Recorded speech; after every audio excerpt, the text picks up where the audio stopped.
तथ्य सारे माने हैं कि आय से अधिक संपत्ति का मामला है, सब कुछ मामला है, केवल इसलिए करा कि आपने विजिलेंस को एफिडेविट नहीं दिया। तो हमारे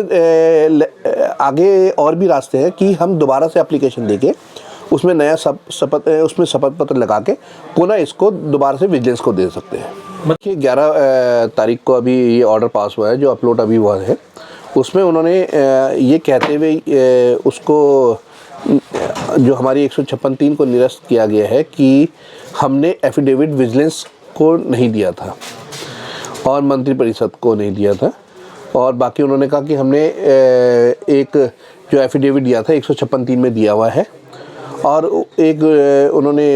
प्रियंका श्रीवास्तव वर्षी उत्तर प्रदेश सरकार का सुप्रीम कोर्ट का एक ऑर्डर दिया है कि उसमें एफिडेविट देना ज़रूरी है। तो वैसे तो ये है कि वो 156(3) के लिए है लिखा हुआ है, पर अगर उसने कोर्ट ने ये कहा कि हमने उसमें एफिडेविट नहीं दिया है कंप्लेन में, तो लिहाजा हमारे लिए अपॉर्चुनिटी है कि हम दोबारा ये कंप्लेन फाइल करते हैं और उसमें एफिडेविट लगा के पुनः इसको दे देते हैं, क्योंकि उसने तथ्य सारे माने हैं कि आय से अधिक संपत्ति का मामला है, सब कुछ मामला है, केवल इसलिए करा कि आपने विजिलेंस को एफिडेविट नहीं दिया। तो हमारे आगे और भी रास्ते हैं कि हम दोबारा से एप्लीकेशन देके उसमें नया शपथ पत्र लगा के पुनः इसको दोबारा से विजिलेंस को दे सकते हैं। मतलब इसमें ये हम बोल सकते हैं कि जो तथ्य आपने दिए थे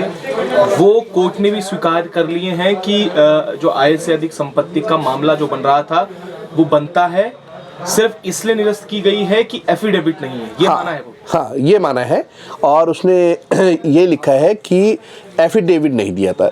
एक एग्जाम्पल के तौर पे मान लो कोई मर्डर होता है और मैं उसकी 154 में कंप्लेन करता हूँ और उसमें फिर 156 में जाता हूँ और कोर्ट कहती है कि जी आपने एफिडेविट नहीं दिया, तो उससे वो मामला ख़त्म नहीं हो जाता कि मर्डर नहीं हुआ है। मर्डर हुआ है तो उसके लिए हम दोबारा से एजेंसी को एफिडेविट दे देंगे, वैसे इसमें हम पुनः इसमें एफिडेविट एजेंसी को दे देंगे और इसका हवाला खोलते हुए ऑर्डर का, तो पुनः एफिडेविट के साथ इसको दोबारा नई दायर कर देंगे। ये तो आपने सारी चीज़ें लीगल लैंग्वेज में बताई है, पर अगर सरल भाषा में अगर मैं आपसे पूछूं तो क्या कोर्ट ने मान लिया है कि ये जो पूरा प्रकरण है आय से अधिक मामले का, उसमें अब जो कैबिनेट मंत्री हैं वो फंसते हुए नजर आ रहे हैं? हाँ, वो तो उन्होंने माना है कि ये सारे तथ्य हैं पूरे ऑर्डर में। आप इसको अगर ऑर्डर की कॉपी भी मैं आपको दे दूंगा, उसमें पूरा डिटेल में खोल दिया है, पर उन्होंने खाली एक प्रियंका वाली जो रूलिंग लगा। सबसे मज़े की बात है इसमें विजिलेंस में, ये विजिलेंस कोर्ट के जो वकील हैं, जबकि उनका कोई रोल नहीं था, वो डिफेंस कर रहे थे एक्यूज़ की पैरोकारी। पर जो भी है फिलहाल ये है कि अब हमारा आगे का स्टेप दो हमारे पर राइट है कि एक तो हम या तो इसकी रिट में जाएं इस ऑर्डर की, या हम एफिडेविट लगा के पुनः इसको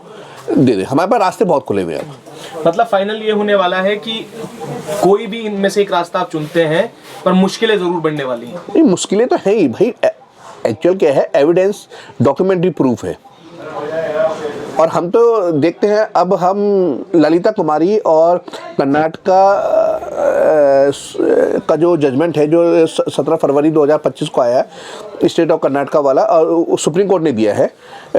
TM रेड्डी वाला जो जजमेंट है, उसमें भी ये लिख दिया है, उसमें भी ललिता कुमारी खोला है, और उसमें साफ लिखा है कि जब आपने 154 की कंप्लेन करी है और उसमें अगर दरोगा भी नहीं लिखता है उसमें मुकदमा, तो दरोगा के खिलाफ भी मुकदमा दर्ज होगा।